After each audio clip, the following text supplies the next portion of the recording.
And we are now joined by the head coach of the Ohio State Buckeyes, Coach Ryan Day. Coach, appreciate you making time. How are we doing today? Doing great. Doing great. Thanks.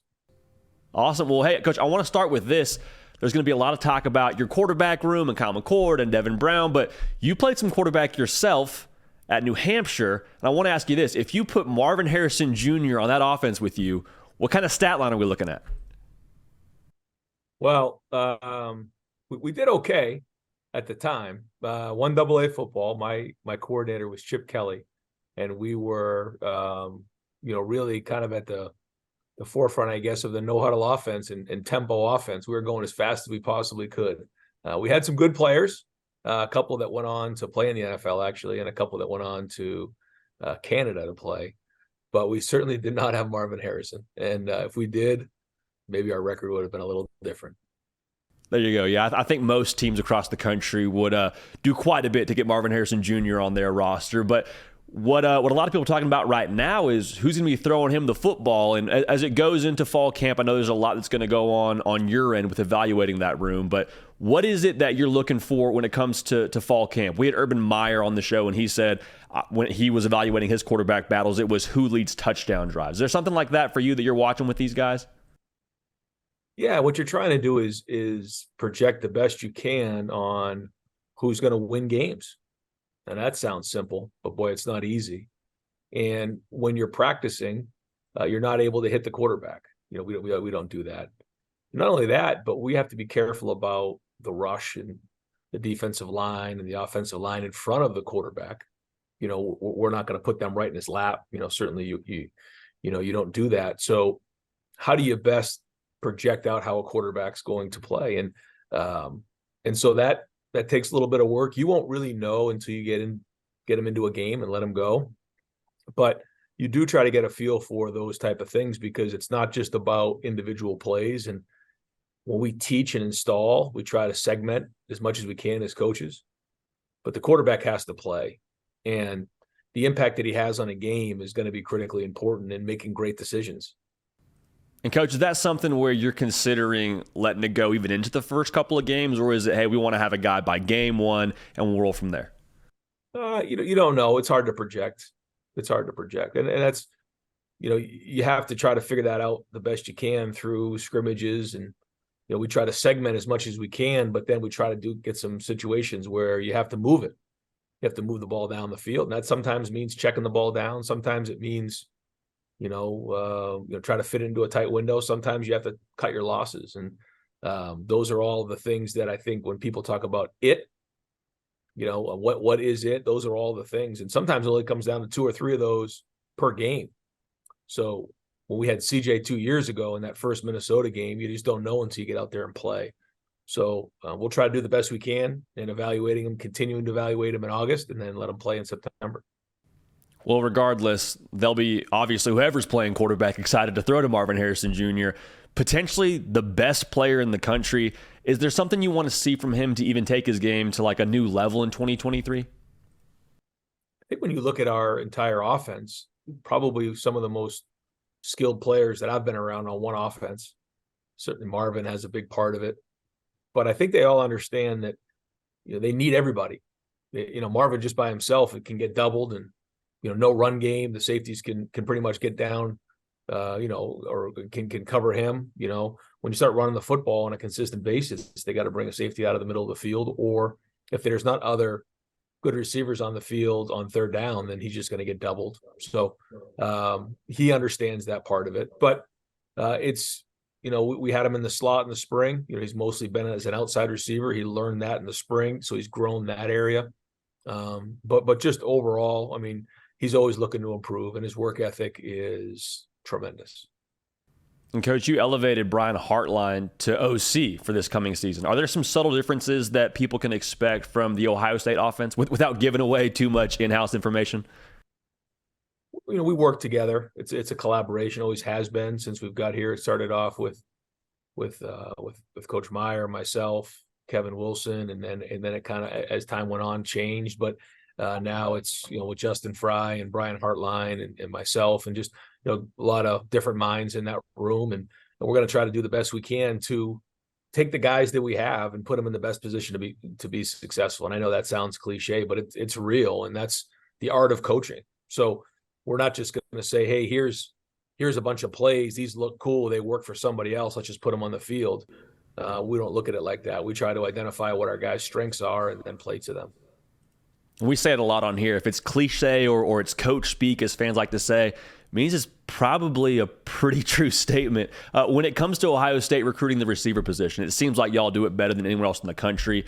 What is it about Ohio State that is able to grab these top receivers for y'all? Well, I think it started with Michael Thomas before I got here, and some of the great wide receivers that have come before, and Teddy Ginn, and Brian was certainly a part of that. Just some really good receivers. And then in 17, as we kind of started recruiting some of the quarterbacks, I think it kind of went hand in hand. Certainly 18 was a big year for us with Dwayne, Terry McLaurin, Paris Campbell, just some unbelievable players in that class. But it all kind of came together with Dwayne, and I think people saw the projection of where the offense was going. Then it went from there with Justin and Chris Olave, Garrett Wilson. And now I think people see the blueprint. They see what it is, and they see not only the quarterback play and the wide receiver play, but also the positions that we've been able to put them in and the development. And I think all those things go hand in hand. Coach, switching gears to the defensive side of the ball, going to be year 2 under Jim Knowles as the defensive coordinator for you guys. What is the things you've noticed during spring in terms of your guys looking maybe even more comfortable than they were a season ago in this scheme? I've said this before. Year 1, we're learning what the defense is. You're learning a new language. It's like learning, Russian, and you have to process the new terms. You have to process maybe some of the new coaching techniques. I think there was a lot of progress made last year. I thought we were much more aggressive. But this offseason, I think a couple things happened. One, it's year 2. So now we're learning not what to do, but how to do it and why to do it, or why we're doing it. I think the next thing is, having guys like Tommy Eichenberg back and much more experience across the board. We're getting almost everybody back, on top of some additions at corner. We have some good depth and some good experience. So I think our defense was proud, and we're all proud of, the progress that was made, but also just a bitter taste in our mouth coming off the last couple of games. Felt like there was just too many explosive plays. Been a huge emphasis here in the off season. And we know if we want to reach our goals, we're going to have to win games on defense. And, that's good. That's a good thing. And the best teams we've had, we've done that. So they're taking pride in that and had a good off season. And there's a lot of guys like you just mentioned that are back on this defense from a season ago. Tommy Eichenberg being one of them, JT Tuimoloau being one of them, Denzel Burke. Who are some of the guys that you're expecting to really contribute and step up in a big way in 2023 on the defensive side of the ball? Well, it starts with the front. Like you said, JTT and Jack Kenyatta Jackson had a nice offseason. Inside, Ty Hamilton, Mike Hall, Tylee Williams. I mean, if we're going to be good on defense, we've got to be good up front. But the 3 linebackers back of Tommy, Steele, and Cody, there's experience there. There's maturity there, which is really good. And there's great leadership. I've been very impressed with the leadership across the board on this team, but certainly with that group. And then, like you said, on the outside and the back end, probably as much depth as we've had at corner since I can remember here at Ohio State. Denzel, and now Jordan has a full season. We've added Davidson from Ole Miss. Lorenzo Styles came in. Jair Brown is back. We have some young guys that we're very bullish on with Jermaine Matthews and Calvin Simpson-Hunt. And then at safety, Sonny Styles comes back now after reclassifying and really playing as a senior in high school. So he looks a lot different. We have Lathan coming back. Josh Proctor, has some experience. Cam Martinez. Jihad Carter came in from Syracuse. So, like I said, I think we have good depth, and we have some good experience. Now it's time to go put it on the field. Just absolutely ridiculous to be able to play college football when you should be a senior in high school. That's a whole other conversation for another time, Coach. When it comes to how y'all use the portal, took 9 guys from the portal. What is the philosophy going to be for you going forward? Is it going to be every year we're going to go to the portal and try to add talent, or is it going to be kind of a case-by-case basis year in and year out? Yeah, like everybody else across the country, we have folks here that have the job responsibility to study the portal, identify the portal, evaluate the portal. But it isn't just about the talent, it's about the right fit. Rarely are we going to try to add somebody in the portal. This is a program that you don't just walk into. With our offseason is really the backbone of our program, and what Mick Marotti does and his staff and in the weight room in the winter and now in the summer.